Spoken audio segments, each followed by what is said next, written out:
es Entrevista Verdadera, estamos haciendo el programa en la red. Hoy vamos a hablar de este libro, lo vamos a estar regalando a ustedes también, los que nos acompañen con opiniones, preguntas, en fin, comentarios al Twitter del programa. El libro es de Waldo Parra, se llama Masones y Libertadores, el amanecer de la República. Es un libro con base en la historia, pero también tiene algo de novela. El mismo autor, que es doctor en Derecho, nos va a contar. Waldo, ¿cómo estás? Y muchas gracias por acompañarnos. Gracias a ti por la invitación.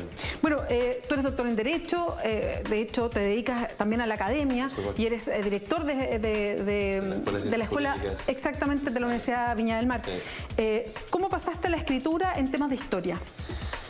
Bueno, es una inquietud que traigo desde pequeño. ¿Siempre te gustó la historia? Siempre me gustó la historia, además porque la conversábamos mucho después de los almuerzos día domingo con mis papás, específicamente con mi papá. Él era un apasionado de la historia y de los temas en general, pero la historia era un tema que se comentaba mucho en mi casa, y sobre todo este clavo B de la historia, porque muchas veces hay una, digamos, como una generación oral, digamos, de traspaso, digamos, de alguna forma de la historia, en este caso de tu país, donde a veces las cosas no coincidían con lo que tú leías en los libros. Bueno, yo te quería preguntar por eso. Para ti, ¿qué es este lado B de la historia del que estamos escuchando hoy día harto? Bueno, yo creo que es, en el fondo, el saber, ¿no es cierto?, acerca de la verdadera historia, de la historia sin reparos. Esa historia que no puede ser contada solamente por algunos, sino por todos, ¿no es cierto? Y que de alguna manera nosotros, como en este caso como chilenos o como latinoamericanos, ha llegado a nuestros oídos, ha llegado a nuestro conocimiento. O sea, no es menor, digamos, que nosotros nos enseñen que Bernardo O'Higgins es el padre de la patria, pero resulta de que aparece un José Miguel Carrera que de alguna manera le compite en este rol. Bueno, de hecho, Waldo, tú te has especializado en la figura de José Miguel Carrera a propósito del instituto, y nosotros conocemos que hay una cierta rivalidad histórica entre los o'higginistas y los carreristas. Carrerinos, claro. O carrerinos. ¿Tú te consideras de ese bando, bueno, por llamarlo así? Yo me defino como carrerino, pipero liberal.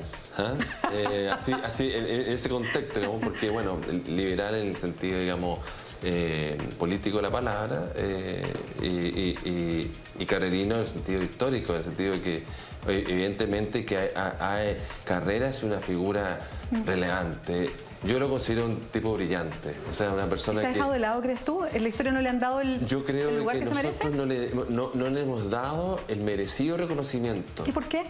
Yo creo que por muchas razones, quizás por desconocimiento, quizás por envidia, quizás porque no podemos entender que un joven de 20 años haya tenido, se ha dado la licencia de poder construir un país, digamos. ¿Te fijas? O sea, digámoslo las cosas como son. Carrera es nuestro primer gobernante, con todas las de su haber, digamos, y no tenía 25 años. Entonces, evidentemente que es una figura muy atractiva, es como guardando las proporciones, es como un Napoleón chileno, digamos, un tipo que fue más que un militar, que lo fue, tuvo instrucción militar a diferencia de don Bernardo, que no la tuvo, pero también fue un estadista. La Constitución de 1812, si uno examina la Constitución, te das cuenta de que no solamente es una Constitución que coloca el tema de los derechos fundamentales en esa época ya, sino que además es una Constitución donde está refrendada por los ciudadanos de la ciudad de Santiago y por el que quisiera haber querido firmar en esa Constitución. Mira qué democrático. Entonces, de alguna manera, vamos viendo que es una figura relevante en muchos aspectos. Imagínate que él fue el que estableció que la educación tenía que ser para hombres y para mujeres, ¿te fijas? Y así tú vas encontrando en este personaje unas cosas maravillosas, digamos. ¿Y por qué, si bien conocemos de Carrera y es parte de la enseñanza clásica, los homenajes, las estatuas, por decirlo bien en sencillo, las calles principalmente aluden a O'Higgins, más que a Carrera? Bueno, yo creo que curiosamente para el Bicentenario hubo un hecho muy relevante, más allá de los gobiernos de turno, que colocaran la estatua de Carrera junto con la O'Higgins. Digamos que ahora falta que las autoridades establezcan que cuando viene una delegación extranjera no solamente le tributen a don Bernardo, sino también a don José Miguel. Pero yo creo que en el fondo muy por el contrario, yo creo que en las calles tú te das cuenta que el pueblo de Chile sí reconoce a sus verdaderos héroes, porque no hay ninguna calle en Chile que no lleve el nombre de José Miguel o de los hermanos Carrera. O sea, ninguna ciudad que tenga... No hay ninguna ciudad en Chile que no hay una calle que no lleve su nombre, y eso es muy relevante, porque si quisiéramos hacerlo desaparecer, como pareciera ser que algunos quisieron en algún momento, las calles reflotan el nombre de él a cada rato. Incluso, muy curioso, porque yo recorriendo Estados Unidos, me acuerdo que estuve en el estado de Florida, en una ciudad muy cerca de Jacksonville, en San Agustín, porque este libro es una trilogía y en algún momento esa ciudad aparece, digamos. Y hay una calle... Perdona, un paréntesis lo que me estás contando, Sí, una trilogía. es una Esta trilogía. es la primera parte. Es la primera parte, digamos, sí. Y entonces, en esa ciudad, que es la ciudad más antigua de Estados Unidos, es una ciudad fundada por los españoles, San Agustín, hay una calle que se llama Carrera. Muy curioso, porque en el fondo, en alguna medida, don José Miguel se nos aparece como una figura que no quiere desaparecer. Es un tipo que, en fondo, va a seguir apareciendo en nuestra historia. Waldo, quiero mostrar el libro porque estamos hablando, a propósito del libro, estamos hablando de la figura de José Miguel Carrera. Waldo, Masones y Libertadores. ¿Por qué elegiste ese título? Tiene también la bajada que dice El Amanecer de la República. Claro. Pero ¿por qué Masones? Y haces referencia a la masonería y a los libertadores.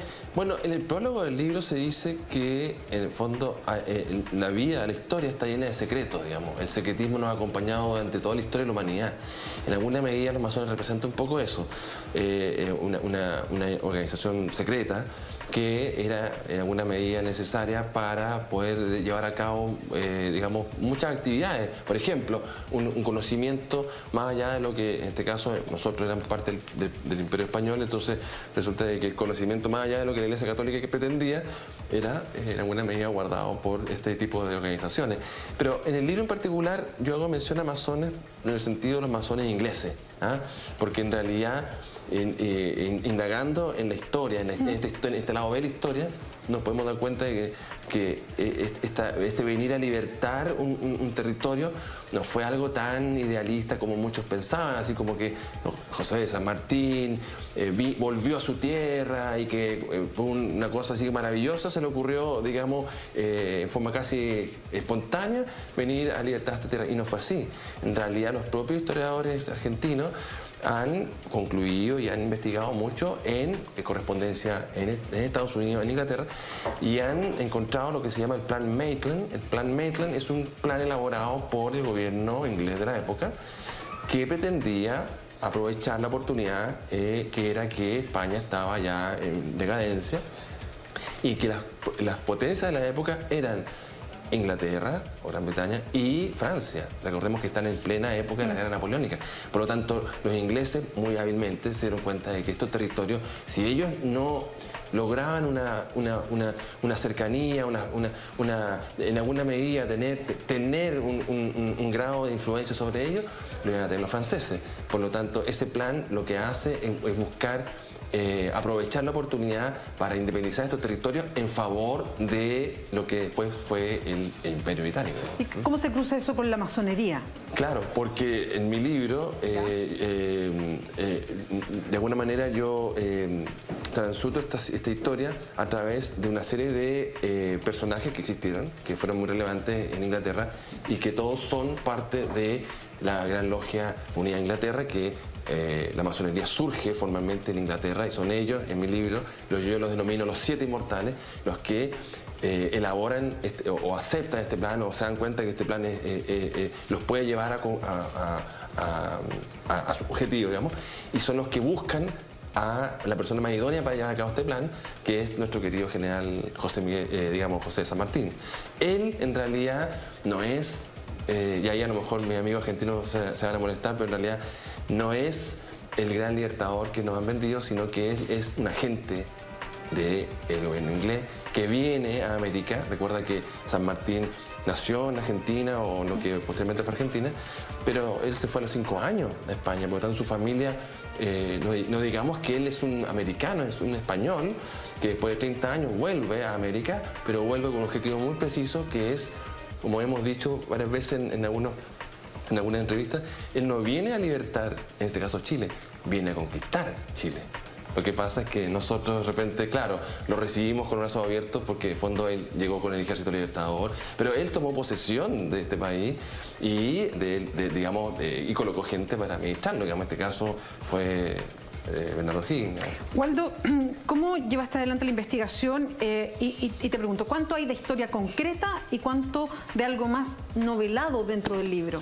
En este primer libro, la mayor parte de la historia es verdadera. Ya. Es una historia real, digamos. O sea, en el fondo podemos discutir si realmente el rol de San Martín, pero hoy día nadie podría decir que no existe el Plan Maitland, porque Rodolfo Terraño, un autor y actual embajador de Argentina en la UNESCO, él tiene un par de libros al menos que tratan sobre la materia, uno de los cuales es Maitland y San Martín, en donde él muestra a través de este libro este plan, que es muy curioso porque él hace un símil en algún momento en el libro y muestra, mire qué curioso, lo que hizo San Martín, que es llegar a Mendoza, qué sé yo, ir desarrollando un ejército, traspasar los Andes, conquistar Chile o vencer a los españoles. Ese era el plan Maitland. Perdón, y para que después se hiciera cargo de todos estos territorios la corona británica. Bueno, está en cartas. O sea, ¿esa era la idea original? Más que la corona británica, lo que propuso San Martín fue que en lo que era el Virreinato de La Plata, después las Provincias Unidas de La Plata, él pensaba que nosotros no estábamos preparados sino para un gobierno de una monarquía constitucional. Él le pidió a Inglaterra que buscara un príncipe francés para lo que hoy día es la Argentina, un príncipe inglés para lo que hoy día es Chile, digamos. O sea, es así, digamos. Hay cartas que demuestran que San Martín era un monarquista, digamos. O sea, él no era un republicano como sí lo fue Carrera, digamos. Sí, y por eso que y por eso que el título es Masones y Libertadores, porque masones en el fondo es monarquistas, digamos, y libertadores son estos republicanos como Carrera, como Alvear en Argentina, que en el fondo lucharon, dieron incluso su vida y su fortuna, y por eso la relevancia de Carrera, en favor de lo que hoy día tenemos. O sea, hoy día tenemos una república no por San Martín ni por O'Higgins, lo tenemos por estos otros héroes como Carrera o Rodríguez. ¿Sí? Seguimos conversando con Waldo Parra. Él es doctor en Derecho, se dedica a la vida académica y escritor de este libro que es parte de una trilogía. Es el primer libro de una trilogía, ya va en la tercera edición, Masones y Libertadores, el amanecer de la República. Vamos a seguir conversando con Waldo Parra a la vuelta de la pausa. Le vamos a preguntar por qué le pasaba a él entrando al camino o al territorio de los historiadores. Lo voy a preguntar porque hay ahí un conflicto, por ejemplo, con el autor Jorge Baradit a propósito de la historia oculta de Chile, en fin. ¿Ha tenido algún problema, Waldo, por eso? Bueno, le vamos a preguntar al regreso, vamos a un resumen de noticias, pausa y estamos de vuelta en... Sigues en Entrevista Verdadera, estamos conversando con Waldo Parra, él es abogado, doctor en Derecho. Estamos hablando de su libro, es el primero de una trilogía que se llama Masones y Libertadores, el amanecer de la República. Waldo, antes de irnos a la pausa, yo te decía si habías tenido algún tipo de roce con los historiadores por estar incursionando en un terreno que no es el propio tuyo, independiente de los gustos. Y te lo pregunto por lo que ha pasado con Jorge Baradit y su libro, La historia secreta de Chile, yo decía la historia oculta y me equivoqué en el título, y que ha tenido roces con historiadores a propósito de entrar en un terreno del que él no es original. Bueno, yo siempre he dicho que no soy historiador, no soy doctor en historia y por lo tanto yo no pretendí nunca hacer un libro de historia, digamos, novelada, digamos. Eso no fue mi objetivo. ¿Y cómo lo escribirías? Es una novela histórica. Perfecto. Y por lo tanto tengo la licencia, porque esto es literatura en definitiva, de poder decir lo que quiera, digamos, de alguna manera, sin pedirle permiso a nadie, digamos. No tengo necesidad de citar, digamos. Sí, claro, que sea como un documento historiográfico. Claro, aunque hay una nota histórica al final del libro que cita, digamos, tiene citas, qué sé yo, de los libros, pero en definitiva, aún así, el estudio que yo hice fue de al menos 2 años. Tuve que comprar muchos libros, leer muchos libros, de alguna manera tuve que prepararme, porque esto empezó casi como una anécdota, pero terminó siendo un emprendimiento que había que terminar. Yo soy en ese sentido una persona muy perseverante y dije, esto hay que terminarlo, digamos, porque en definitiva esto es como 10% creatividad, 90% de esfuerzo. En el sentido de lo que tú mencionabas de Jorge, yo creo que, bueno, yo creo que él dio en el clavo de un libro que fue muy llamativo, muy atractivo para los lectores y que demuestra que aun cuando uno haga ciencia, investigue muchos temas, hay que entregarle al lector, lego o erudito, digamos, al cual vaya dirigido, un producto que sea amigable, que sea fácil de leer y que de alguna manera tenga algunos elementos de novela en alguna medida, digamos. ¿Y los historiadores fallan ahí? ¿Fallan en el momento de acercar mucho de este conocimiento, que lo deben tener también, a los lectores? Es difícil decirlo porque ellos pueden decir que no es así, digamos. Y seguramente deben haber libros muy entretenidos de historia. Pero en general, cuando uno se acerca a la historia, se acerca a esa historia, digamos, un poco dura, del dato permanente. O sea, Encina podría haber escrito muchos tomos más de los que escribió, porque seguramente podría ser eterno el relato. En cambio, en este caso, yo humildemente, digamos, insisto, trato de colocar algunos temas que, por alguna razón, en nuestra historia por lo menos no aparecen, digamos, con claridad, pero a través de una historia que yo elaboré y tiene un desenlace y un final, digamos. Perdona, Waldo, y solo para aclarar, tú dices, aquí hay una investigación histórica importante y los datos son reales. ¿Qué es la parte de novela? Bueno, en este libro en particular, la parte de novela, pero como te digo, una trilogía, en este libro en particular yo diría que lo más novelesco son los diálogos, ¿ah? Porque... eso sí que no se pueden saber. Claro, yo no puedo saber cómo ser que tú llevaras claro, a un diálogo una carta. yo no sé cómo fue, digamos, la relación que... Cómo le piden a San Martín que venga a hacer a elaborar el plano, nunca he tenido acceso a eso. Sin embargo, como yo vengo de una generación, digamos, pre-internet, pero de televisión y de cine, y de muchos efectos también visual. Entonces, claro, en alguna medida los diálogos son muy potentes, son diálogos que yo de alguna manera construyo el personaje, y eso para mí fue una gran satisfacción, porque tampoco soy un escritor, digamos, primerizo, digamos, pero elaboré los personajes, me puse en la piel de San Martín, cómo él se llegó a convencer de que esto era una buena idea o que era una buena alternativa para él, que era un militar, que en definitiva un militar que no iba a llegar mucho más allá. Si eso fue en el fondo lo que le transmitieron, digo, ¿sabe qué? Usted como es mestizo, como es americano en alguna medida, tiene una mezcla, digamos, no va a llegar mucho más allá. Entonces, la oportunidad que le presentaron, entonces, construir ese personaje o construir un José Miguel Carrera joven, digamos, que generalmente siempre por ahí escuchaba, digamos, que como impetuoso, así como que, bueno, qué bueno que fue impetuoso, si un joven tiene que serlo. Entonces, lograr esa construcción de personaje creo que fue muy importante para que en esos diálogos, que son ficticios obviamente, fueran creíbles. Entonces, en alguna medida, mezclo ficción y hechos reales, pero de una manera que yo creo que ha sido muy atractiva y entretenida, digamos, que es la idea. Waldo, y hoy día hay un interés, tú captas por las entrevistas, por a lo mejor la venta de los libros, hay un interés por mirar la historia con otros datos, nuestra propia historia con datos que a lo mejor nos acercan a la verdad de ciertos hechos, a correr este velo que nos ponen en una historia oficial que se nos enseña desde chicos en el colegio, en fin. ¿Hay una idea y hay un atractivo hoy día? Evidentemente que sí. Yo creo que en toda materia de cosas hoy día estamos viviendo una época muy interesante. La gente quiere saber más, quiere saber la verdad de las cosas, que lo digo en el prólogo. En el fondo la gente no es que esté aburrida, pero yo creo que a lo mejor no es muy atractivo cuando uno siempre, todos los años, le cuenta la misma historia de siempre, digamos, ¿te fijas? Entonces, claro, aparece un libro donde te muestran un Prat que, no sé, pues, espiritista, por ejemplo. Entonces, qué curioso. O la historia de Mario Rodríguez, qué sé yo, dónde está su cuerpo, etcétera.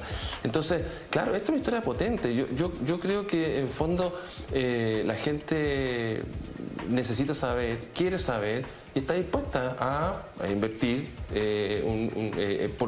por conocer un poco más.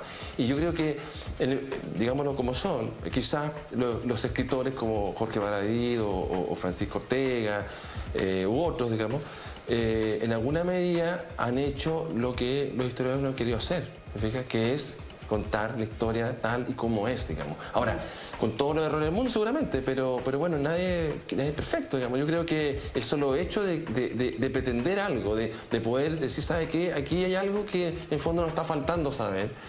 en sí mismo eso ya es muy importante hacerlo. Lo que pasa es que la discusión además a mí me impresiona harto porque, por ejemplo, en el mismo caso de Prat que tú mencionabas, de Arturo Prat, lo conocemos en la historia formal como el héroe de la batalla naval, el hombre que dio su vida, y nos quedamos en esa figura heroica de Prat.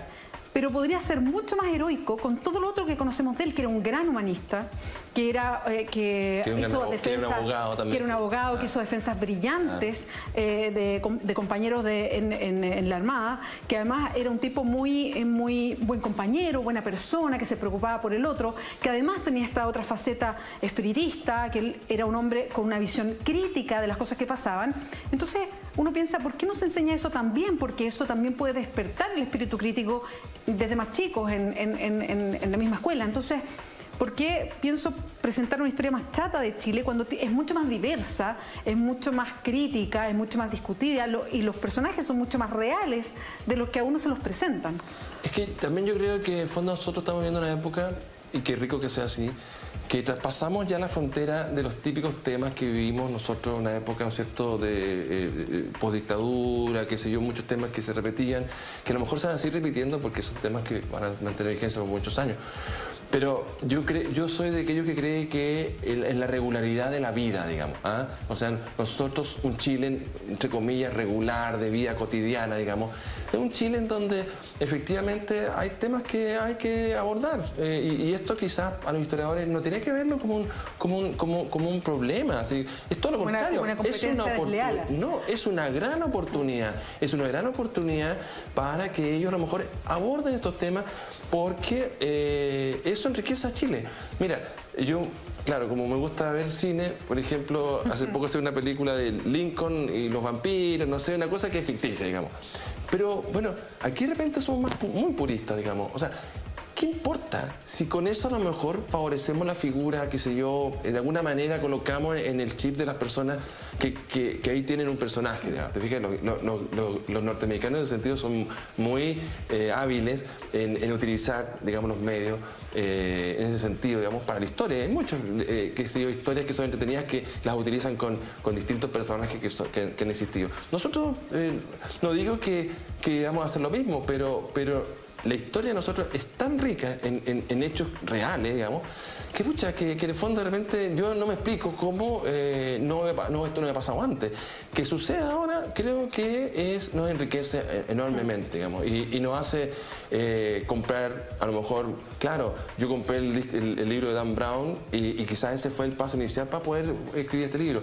Pero hoy día podemos decir, ¿sabes qué? Tengo un libro que a lo mejor no va a vender como vendió el Código Da Vinci, pero un libro chileno que nos trata sobre temas que a nosotros nos interesan, y yo creo que eso nos enriquece y nos hace sentirnos un poco orgullosos, y quizás también decir, oye, pero qué curioso, teniendo personajes tan extraordinarios como los que te he mencionado, el caso de José Miguel Carrera, el caso de Lord Cochrane, que nosotros siempre nos mostramos a Lord Cochrane muy solemne, muy como almirante.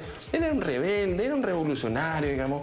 Mucho se vio hace poco en un documental que se hizo, pero queda mucho por conocer. Entonces yo creo que tenemos... Mujeres, por ejemplo, que no están que no están casi presentes. Y mujeres, la misma Javiera Carrera. Mucho de lo que los hermanos Carrera hicieron se lo deben a ese empuje. Uno dice, las mujeres ahora son modernas, qué sé yo. Bueno, hace 200 años hubo una mujer que fue Javiera Carrera, que fue la que de alguna manera empujó a sus hermanos a hacer lo que tenían que hacer.